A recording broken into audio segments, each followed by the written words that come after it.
Walang merienda? Naghahanap ng makakain? Subukan mo kaya to. Easy, nakakabusog at enjoy kainin.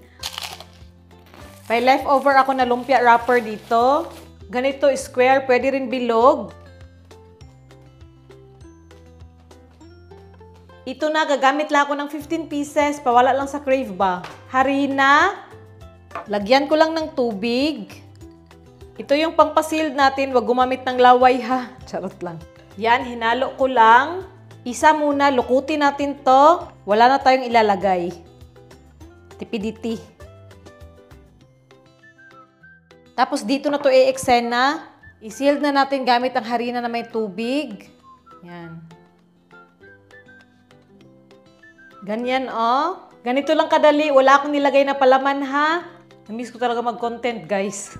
Tapos, ganun rin yung gawin ko sa iba.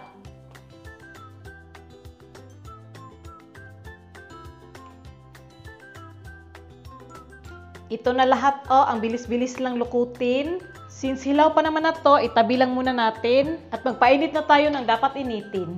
Kawali. Maglagay ng oil. Yan, sakto lang. Siyempre, papainitin natin yan. Lain food. Init check muna kapirasong wrapper. Yan, mainit na. Ilunod na natin to. Ha. Yan, 8 lang muna kasi wala nang space. Siyempre, lutuin lang natin to hanggang mag-slightly golden pink. Ay, golden brown di ay. Ito na slightly golden brown na oh. Hanguin na natin to. Huwag natin pagudin kasi papait.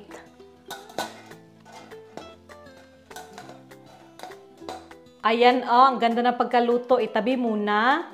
Yung second batch naman. Okay na rin tong second batch. Yan, hanguin ko na lahat.